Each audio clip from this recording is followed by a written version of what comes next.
2 months back ఒక couple వచ్చారు. సమస్య ఏంటంటే బేబీ ఒంట్లో బాగాలేదు, తను ఉద్యోగంకి వెళ్ళాడు, రాత్రి 12కి ఇంటికి వచ్చాడు. ఆవిడ భర్త కోసం వెయిట్ చేస్తూ ఉంటుంది. ఇంటికి వచ్చిన తర్వాత నేసి పడుకున్నాడు. పొద్దున్న లేవగానే పాపకు ఒంట్లో బాగాలేదు, నేను రాత్రంతా మీకోసం వెయిట్ చేస్తున్నాను, మీరు వచ్చి పడుకున్నారు చూడకుండా.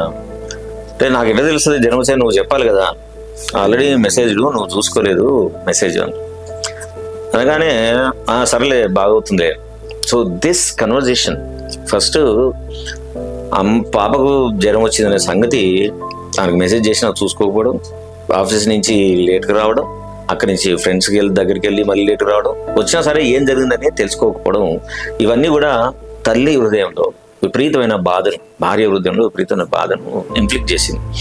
సో ఈ బాధ ఎట్లా తీరాలి, ఏముగా అనుకుంటుంది, మనిషి ఎప్పుడు నాకు ఎమోషనల్గా అవైలబుల్ లేడు, నాకు ఎప్పుడైతే బాధ అవుతుందో అప్పుడు ఎప్పుడు కూడా తను దీన్ని అక్నాలెడ్జ్ చేయడు, ఇంటికి సంబంధించి పాపకు సంబంధించి ఎప్పుడు బాధ్యత తీసుకోడు అనే ఈ ఎమోషనల్ నెగ్లెక్ట్ చాలా మంది భార్యల్ని విపరీతంగా లోన్లీనెస్ ఫీల్ చేస్తుంది.